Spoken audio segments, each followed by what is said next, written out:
고백합니다. 우리에게 있는 대제사장은 우리의 연약함을 동정하지 못하실 리가 아니요 모든 일에 우리와 똑같이 시험을 받으신 이로되 죄는 없으시니라. 그러므로 우리는 긍휼하심을 받고 때를 따라 돕는 은혜를 얻기 위하여 은혜의 보좌 앞에 담대히 나갈 것이니라. 아멘. 이준희 목사님 말씀 전해 주시겠습니다.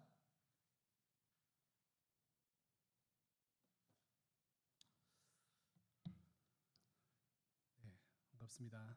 저희 청년 예배 오신 모든 청년분들 또 성도님들 환영하고 축복합니다. 우리가 그 새벽 예배가 아니죠. 그 청년 예배 때 이번 주에 새벽 설교를 하는 바람에 그 청년 예배 때 청년 성도라는 이제 제목을 가지고 말씀을 나누고 있습니다.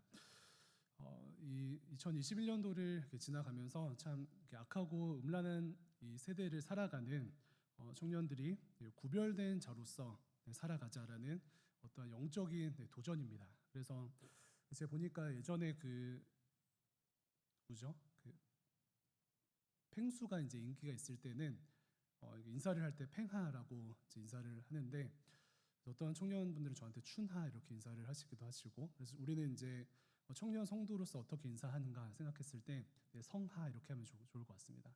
저는 혼자 열심히 할 텐데 같이 동참해 주시고 유성아 자매님께는 죄송하지만 성하라고 같이 인사하도록 하겠습니다.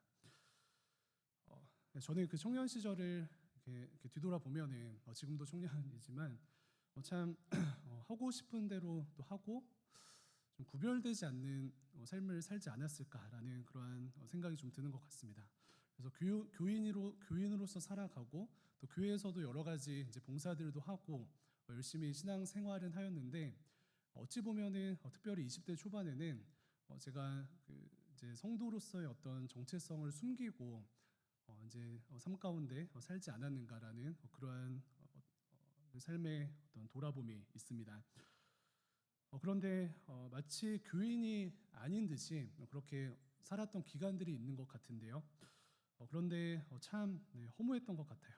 구별된 청년 성도인데 그것을 소위 숨기고 세상과 똑같이 살아가고 세상과 적당히 타협하면서 살아가니까 그 기간 동안 참 허무하다라는 그런 마음이 들었습니다. 그래서 제가 청년부 이제 교육자로 있는 동안에 우리 모두가 세상과 등지고 힘없이 소위 찌질하게 그렇게 살아가는 것이 아니고요. 우리 모두가 거룩히 구별된 자 이런 청년 성도로서의 이 정체성을 붙들고 이 세상을 살아가기를 간절히 소망합니다. 그래서 술 취하고 음란한 이 세대 가운데 구별된 청년 성도로 서 있는 모든 사랑하는 대광 청년 성도님들 되시기를 축원을 드립니다. 설교를 시작하면서 질문 하나 드리겠는데요. 제가 그 휴대폰을 사용하는데 저도 휴대폰을 사용하는데 어떤 휴대폰을 사용하는지 아십니까? 네, 관심이 TMI인가요? 네. 어떤 휴대폰을 사용하냐면은 스마트폰이 나오고 나서는 10년째 이제 아이폰을 사용하는 아이폰 유저입니다. 그래서 2011년도에 아이폰 4를 구매했던 것 같고요. 그 중간에 잠깐 이제 그 갤럭시로 외도를 한 3개월 했었는데 그 세 달을 제외하고는 아이폰 유저입니다. 그리고 특별히 이제 홈 버튼이 굉장히 좋아서 아이폰 플러스 이제 아이폰 8 플러스를 이제 4년째 사용하고 있는데 목사님께서 왜 저 얘기를 하시나라고 궁금하시죠? 네, 스마트폰을 우리가 다 같이 쓰고 있는데 스마트폰 혹은 휴대폰은 모두가 쓰고 있지만 우리가 그럼에도 불구하고 그 같은 스마트폰 안에서 그 동일한 모델을 사용하는 그 청년들을 만날 때에 왠지 모를 동질감을 느낍니다. 그래서 아이폰을 사용하시는 분들은 아이폰끼리 어떤 동질감을 느끼고요. 갤럭시를 뭐 사용하시는 분들도 그렇고 LG도 마찬가지일 거라고 생각이 드는데요. 작년에 그 다음 운영위에서는 신기하게도 이제 그 모든 운영위 멤버들이 그 아이폰을 사용해서 회의가 끝나면은 이제 막 그 필기를 하거든요. 근데 그 아이패드로 필기한 것을 에어드랍으로 이제 드랍해줘서 회의 내용을 공유했는데 참 동질감이라는 것이 느껴졌습니다.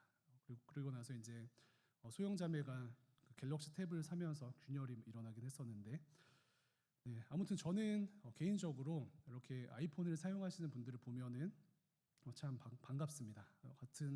같은 것을 사용한다 이러한 마음이 동질감을 줍니다. 그런데 곰곰이 생각해 보면은 안타깝게도 대광의 모든 청년들이 같은 것을 모두가 가지고 있는 그 카테고리는 없는 것 같아요. 그래서 다시 한번 휴대폰은 모두가 가지고 있지만 모두가 같은 모델을 가지고 있지 않는 것처럼 우리가 전체 한 200명 되는 이 청년들이 한 가지의 카테고리로 묶이는 것이 없는 것 같습니다. 그래서 학교를 다니는 청년들은 모두가 학교를 다니지만 모두가 같은 학교를 다니거나 같은 전공을 하지 않는다는 그러한 일치되지 않는 모습들이 있고요. 직업도 마찬가지죠. 직장이라는 곳에 모두가 다니지만 모두가 같은 직업을 가지고 있는 것은 아닙니다. 그래서 뭔가 이 200명의 청년들이 똑같이 가지고 있는 무언가가 있으면은 참 서로에게 힘이 되고 똑같이 가지고 있는 무언가가 있으면은 소위 동질감이 들 텐데 모든 청년들이 똑같이 가지고 있는 게 없을까요? 말씀을 준비하면서 생각해 보니 한 가지가 있었습니다. 그것은 바로 청년들의 아픔입니다. 누구는 이거는 있고 이건 없지만 또 누구는 저거는 있고 이것은 없지만 그래서 동질감은 못 느껴도 청년 성도된 우리 모두에게 동일한 것이 있는데 그것은 바로 아픔입니다. 이 아픔이라는 것은 사실 모두에게 있어요. 저에게도 있고 여기 계신 모든 청년 성도된 모든 청년들에게 있습니다. 요즘 뉴스 기사를 이제 보면은 이게 뉴스를 웬만하면 보지 않아야 되겠다라고 생각이 들 정도로 기사마다 참 아픈 내용들이 참 많습니다. 그래서 모두에게 있는 것이 이 아픔이죠.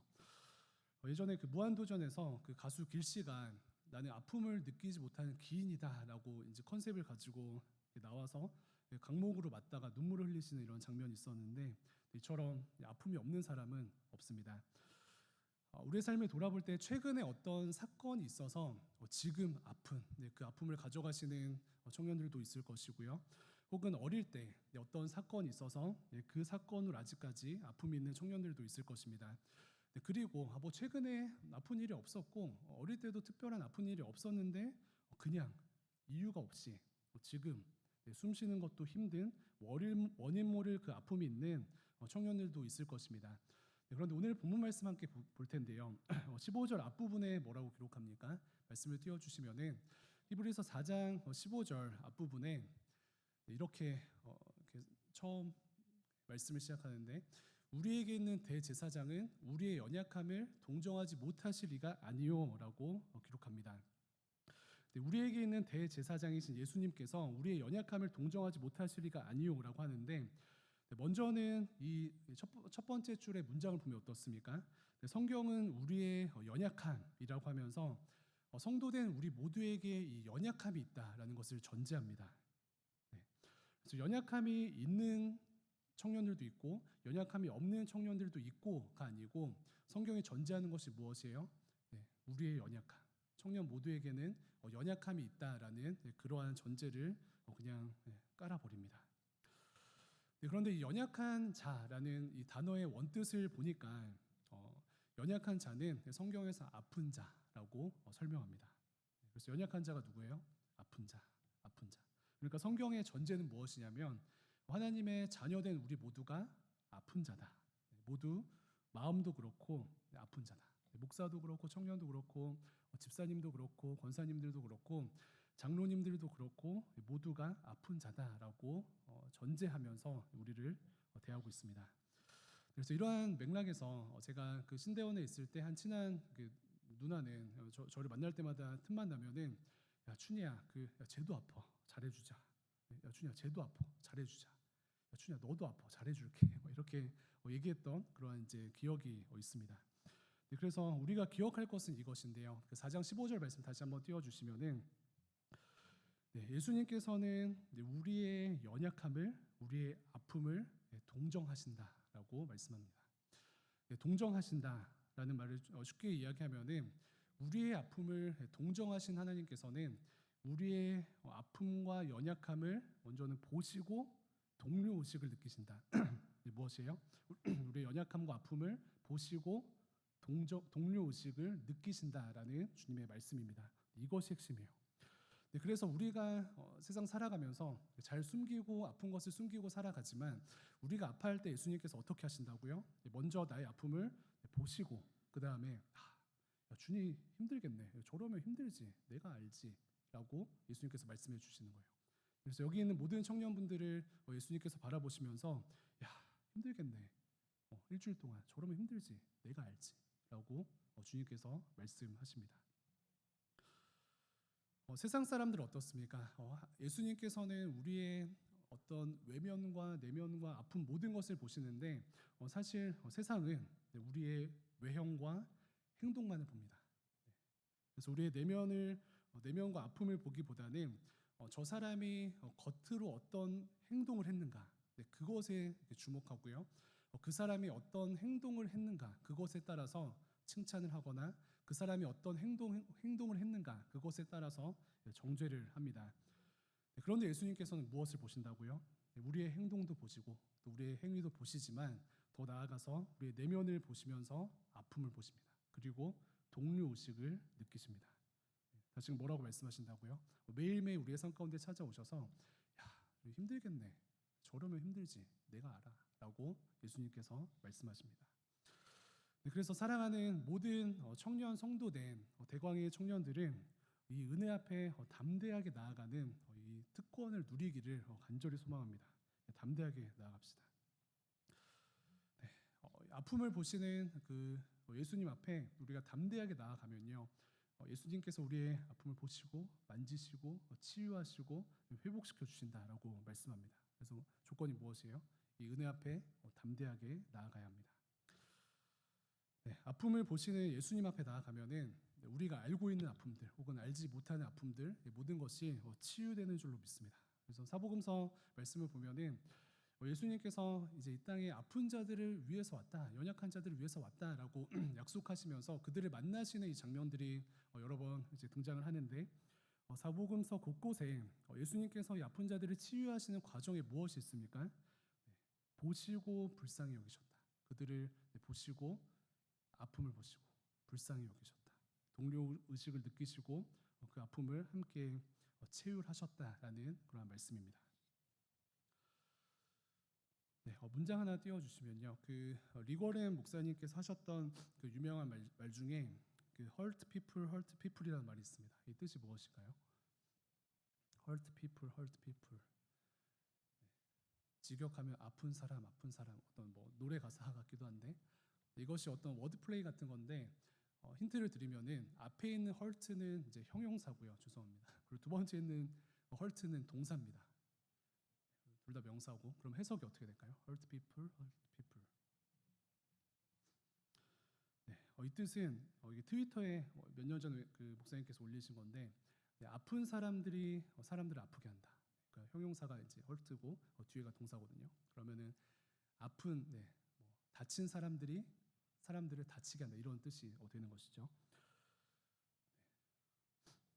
그래서 내가 만약에 지금 어떤 상처가 치유되지 않고 그리스도의 보혈로 회복되지 않고 내가 지금 아픈 상태 가운데 머무르게 된다면요, 삶의 어떤 결과는 무엇이에요? 다른 사람들을 아프게 하는 거예요. 반대로 생각하면 어떻습니까? 내가 아프면은 다른 사람들을 아프게 하는데 반대로 생각하면 어때요? 내가 누군가를 아프게 하고 있다면은 무엇입니까? 내가 아픈 거예요. 이것이 영적인 원리입니다. 그래서 내가 누군가를 아프게 하거나 혹은 그런 이제 과정 가운데 들어갈 때 이것을 외형적으로만 생각하는 것이 아니라 그 나를 아프게 하는 저 사람이 아프구나. 그리고 내가 아프게 하는 내 자신이 아직 아프구나. 이것을 기억하는 이 시간 되었으면 좋겠습니다. 그래서 내가 다른 사람들을 아프게 하고 있다면은 그것조차도 내가 아픈 것인데 해결책이 무엇이라고요? 네, 예수 그리스도. 예수님의 십자가와 또 예수님의 이 피 묻은 보혈이 십자가의 보혈이 우리의 해결책이 되시는 줄로 믿습니다. 우리의 아픔을 보실 뿐만 아니라 같이 내려오셔서 동료 의식을 느끼시는 같이 아파해 주시는 그 예수님과 함께 그 예수님께 우리의 마음을 쏟아 놓을 때에 참된 회복이 일어나게 되는 줄로 믿습니다. 그래서 어떻게 해요? 담대하게 나아가는 거예요. 은혜 보좌 앞에 담대하게 나아가기를 축원드립니다. 담대하게 나아가는 것은 무엇입니까? 여러 가지 방법들이 있지만 예배에 열심히 참여하고 또 시간을 떼어서 기도하면서 쏟아놓는 거예요. 하나님께 우리의 마음을 쏟아놓습니다. 어떻게 쏟아놓아요? 하나님, 하나님 제가 그 상처를 잘 포장하고 잘 숨겨놓고 살아가고 있는데 쉽지 않습니다. 이렇게 기도하는 거예요. 내 속에 있는 모든 막 쓴뿌리들, 그리고 내 속에 있는 모든 이제 배설물 같은 것들을 누구한테 쏟아놓습니까? 우주보다 더 넓으신 예수님께 쏟아놓는 것입니다. 그래서 이제 쓰레기 처리하는 것이 힘든 시기가 왔다라고 하면서 이제 정부에서 고민하는 것이 무엇이에요? 이 쓰레기를 우주로 날려버리자, 이런 이제 프로젝트를 하고 있는데, 그 이유가 무엇입니까? 네, 우주는 모든 것을 담을 수 있는 광활한 존재이기 때문에 그렇습니다.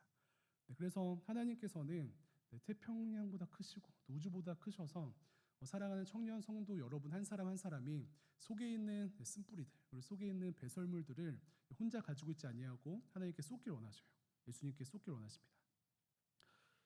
네, 그래서 우리가 기도해야 하는데, 내 속에 있는 쓴뿌리와 또 쓴 것들, 그거 속에 어떤 배설물과 같은 것들을 우리는 이렇게 종종 주변 사람들한테 쏟죠. 막 전화하기도 하고 뭐 이렇게 하소연하기도 하고. 네, 그런데 죄송하지만 우리 속에 있는 쓴 것들, 그리고 연약한 것들, 또 배설물과 같은 것들을 주변 사람들한테 쏟으면은 사실 주변이 지저분해집니다. 네, 그리고 오염됩니다. 근데 예수님께 쏟으면 어떻게 됩니까? 예수님께 우리의 연약함과 또 아픔들과 배설물과 같은 이 쓴 것들을 쏟게 되면요, 예수님의 이 십자가의 이 효력이라는 것은 온 우주를 덮기 때문에 우리가 예수님께 우리의 모든 쓴 것들을 쏟게 되면은 우리가 배설물로 하나님께 쏟아내었던 이 배설물이 배설물로 끝나지 않고 성령께서 그 우리가 쏟아놓은 배설물 가운데 역사하셔서 어떻게 해요? 거름이 되게 하신다고 말씀합니다.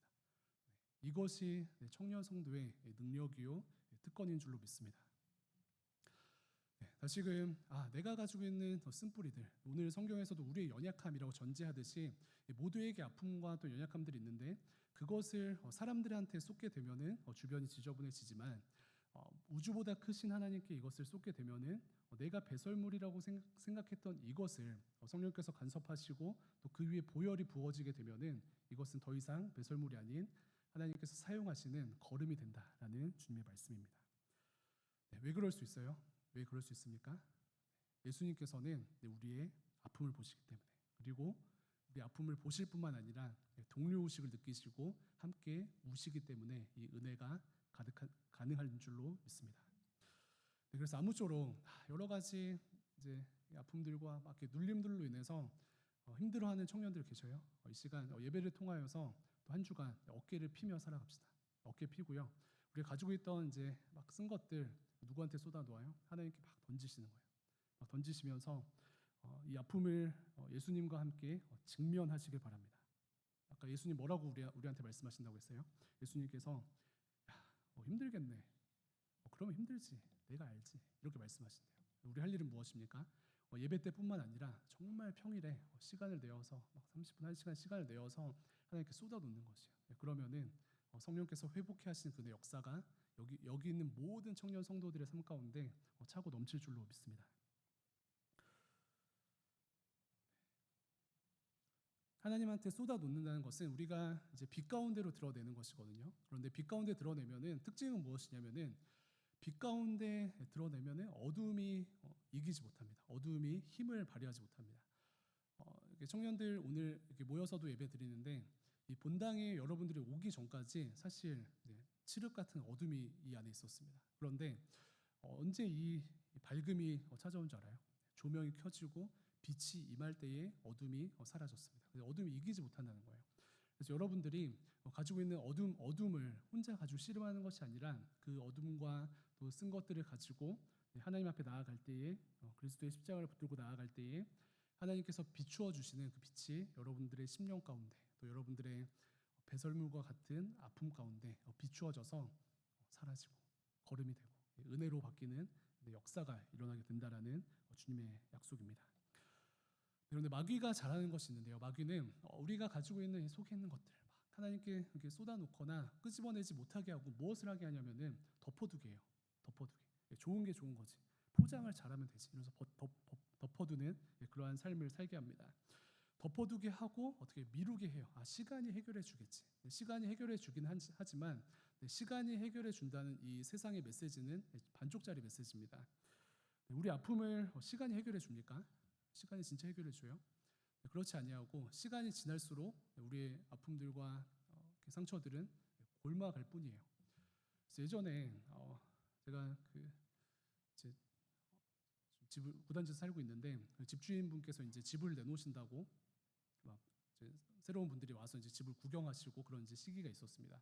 그런데 청소를 막 열심히 해놓고 제가 이제 하도 이제 구경하러 자주 오시니까 청소를 자주 해놓는 그러한 습관이 몇 주 동안 들었었는데 또 하루는 이제 집 보러 오신다는 거예요. 그래서 뭐 사무실에 있다가 잠깐 또 가서 이제 문 열어드리고 했는데 청소를 굉장히 깨끗하게 해놓고 막 각도 잡아놓고 먼지 하나 없이 해놨는데 문을 여는 순간 악취가 나는 겁니다.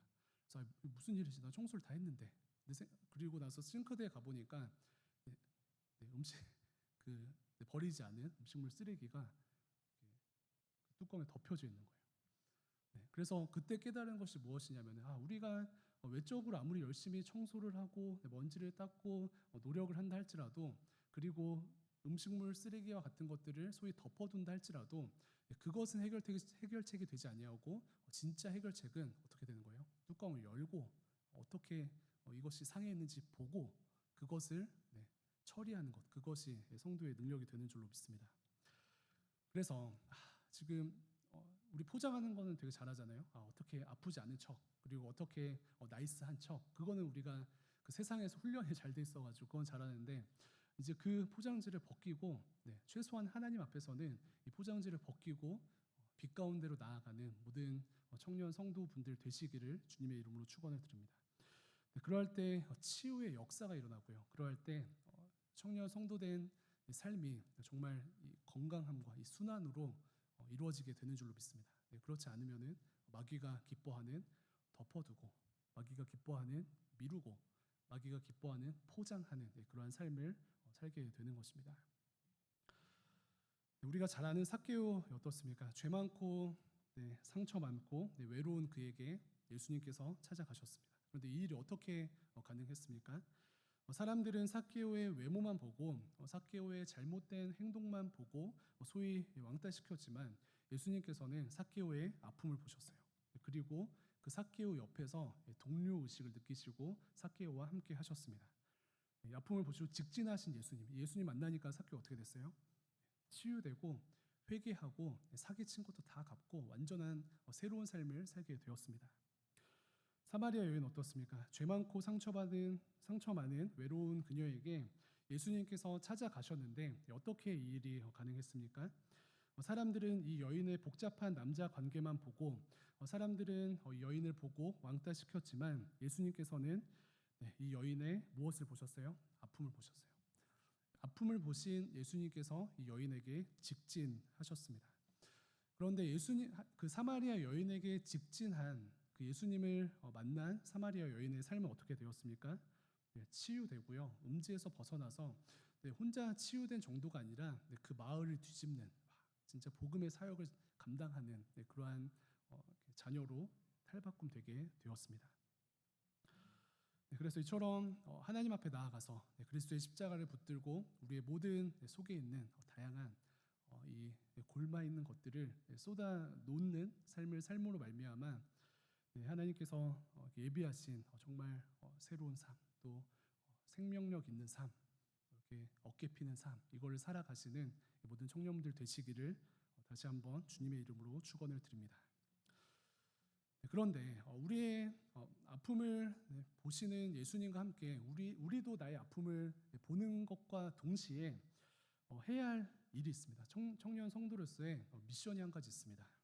그것은 우리의 아픔을 보시는 예수님과 함께 나의 이 골마 있는 상처를 함께 보는 것과 동시에 이 은혜를 붙들고 다른 사람들의 아픔을 보는 거예요. 누구의 아픔을 보아요? 다른 사람들의 아픔을 보는 것입니다.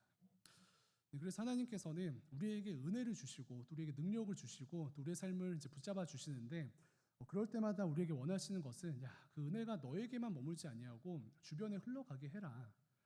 예수님을 만난 삭개오가 회개하고 그 영향력을 끼쳤던 것처럼 사마리아 여인이 예수님을 만나고 회복되고 회개하고 복음 사역의 삶을 드렸던 것처럼 하나님께서 주시는 은혜와 또 능력을 경험한 모든 청년들은 그것을 본인 스스로에게만 머물게 하지 말고 어떻게 해요?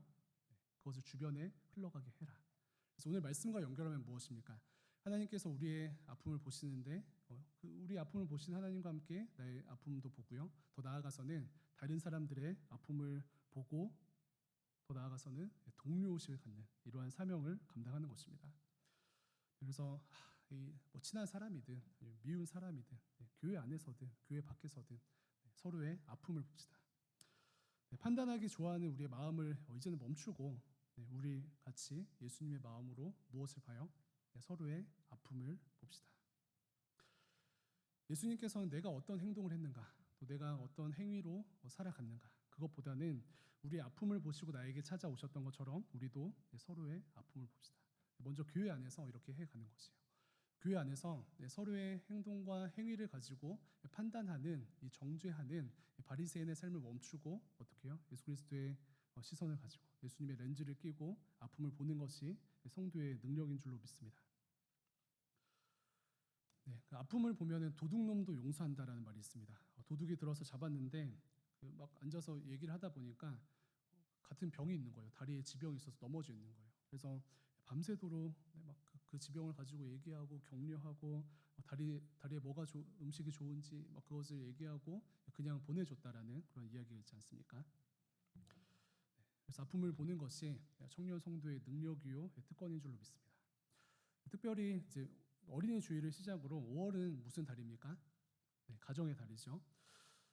공동체 안에서 우리가 정죄하고 판단하고 그런 삶을 이렇게 멈추고 아픔을 볼 뿐만 아니라 더 나아가서는 청년 성도된 우리가 내가 속한 이 가정에서 아픔을 보는 우리의 삶이 되었으면 좋겠습니다.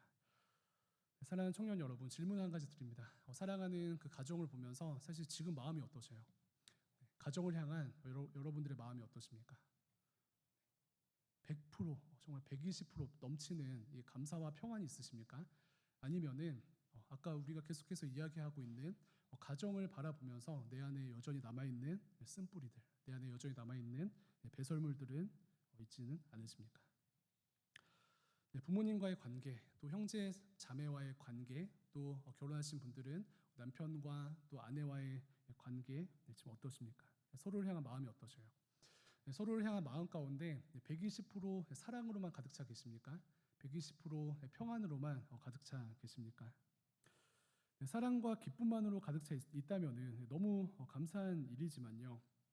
근데 혹여나 아직까지 내가 가정을 생각할 때 아직 뭔가 포장은 잘하고 또 나이스하게는 했지만 여전히 뭔가 남아있는 이 찝찝함, 여전히 남아있는 어떤 쓴뿌리가 있다면요. 이 시간 여태까지 우리가 정리해왔던 나의 아픔을 보시는 그 예수님과 함께 나의 아픔도 보고 나의 아픔을 보시는 예수님과 함께 우리 가정의 아픔을 보는 이 은혜가 5월 한 달 일어났으면 좋겠습니다. 그래서 이번 한 주만 우리가 아픔을 보고 어떻다라고 진단하는 것이 아니라 가정의 달을 맞이한 이 5월 한 달 청년 성도로서 가정의 아픔을 보는 우리의 삶이 되었으면 좋겠습니다. 제가 자주 나누듯이 전 설교를 하면은 이제 막 청년들이 좀 막 부담을 느낄 때가 있어요. 되게 막 맨날 뭐 하라고 하고 뭐 혼내고 막 이런 이제 부담이 있으실 수 있는데 참 힘들죠. 지금 내가 상처 받았는데 뭘 또 아픔을 보고 용서하라는 식으로 얘기하니까 되게 좀 억울한 마음이 들 수도 있을 것 같아요. 그런데 하나님께서 약속하시는 것은 우리가 이 어떤 용서의 주도권을 가진 자로서 또 하나님의 은혜를 받은 자로서 이것을 흘러가게 하면은 내가 나한테 상처 준 사람을 용서하고 내가 억울하지 않아 이것이 아니고 그 과정을 통하여서 하나님께서 그 사람도 살리지만 우리 자신에게 은혜를 주신다는 거예요.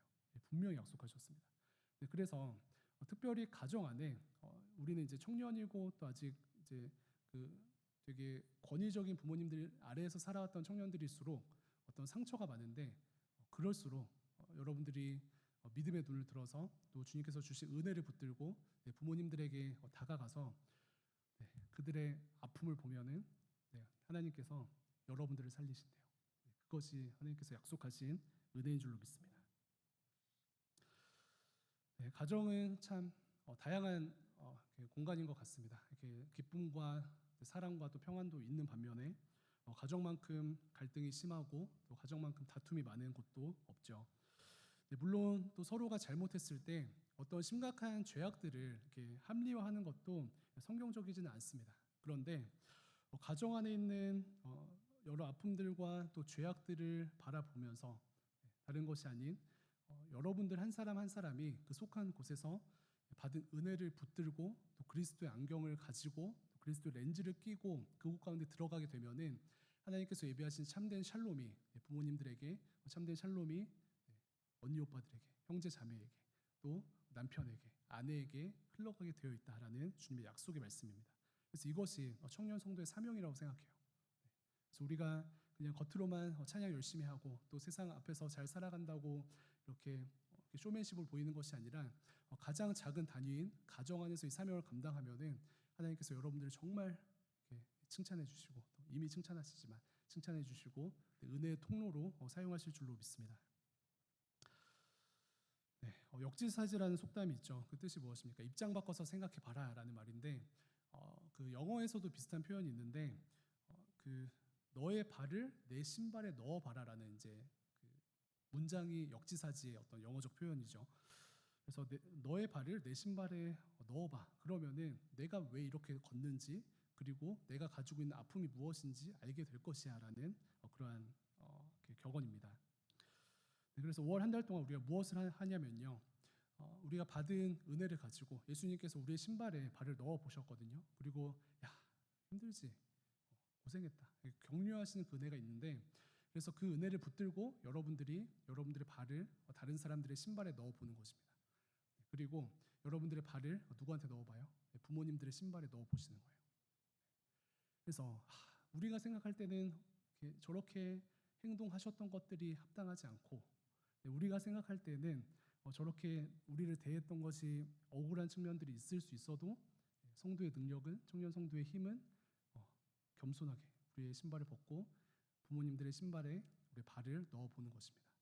그리고 남편의 신발에 아내의 신발에 발을 넣어 보는 것입니다. 그렇게 되면은 가와만사성의 은혜를 누리는 우리가 가정의 아픔을 보고 또 눈물을 흘릴 뿐만 아니라 회복이 일어나게 될 줄로 믿습니다. 그리고 가정에서 또 직장에서 이제 화나는 일들이 많죠. 그리고 막 비판하기 우리가 좋아하는데 거기서 멈추지 아니하고 직장 상사의 신발에 발을 넣어보는 거예요. 진짜 막 진짜 넣어봐요. 네, 점심시간 때 그러지 않고 그렇게 넣게 되면은 하나님께서 정말 판단하고 어떤 나이스한 삶을 살아가는 것 이상의 은혜의 사명을 감당하는 여러분들 가운데 성령께서 역사하시고 여러분들을 통하여서 그리스도의 빛이 충만하게 임하게 될 줄로 믿습니다. 그러면은 우리가 청년 성도 막 네이밍만 화려하게 하는 것이 아니라 정말 집에서 인정해 주시는 거예요. 야, 너 진짜 좀 성도 같다. 야, 너 진짜 청년 성도로서 사는 것 같다. 이 칭찬이 먼저는 가정에서 임하게 될 것이고요. 또 하나님도 우리를 보시면서 이렇게 칭찬해 주시고 은혜가 순환되는 역사가 일어날 줄로 믿습니다. 이 은혜를 누리시는 저와 여러분들 되시고 또 5월 한 달 큰 미션을 가지고 사명 감당하는 우리의 삶이 되기를 주님의 이름으로 축원드립니다. 기도하겠습니다.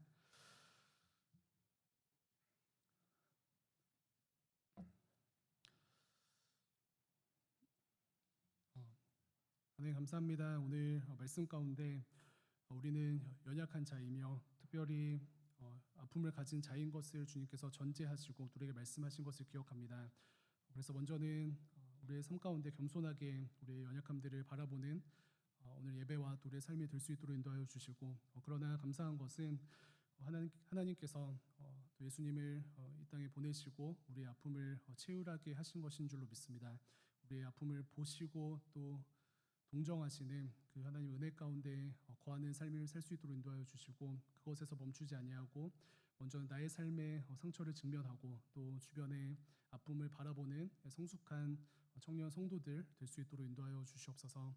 아버지 그리하여서 이렇게 사명을 감당하는 우리를 통하여서 주님 이 세상에 수많은 아픔을 가진 사람들이 회복되는 은혜 역사를 허락하여 주시고 하나님께서 기뻐하시는 아버지 생명을 살리는 이 역사가 우리의 작은 섬김과 또 겸손의 삶을 통하여서 일어날 수 있도록 함께하여 주시옵소서. 감사드리며 살아계신 예수님의 이름으로 기도합니다. 아멘.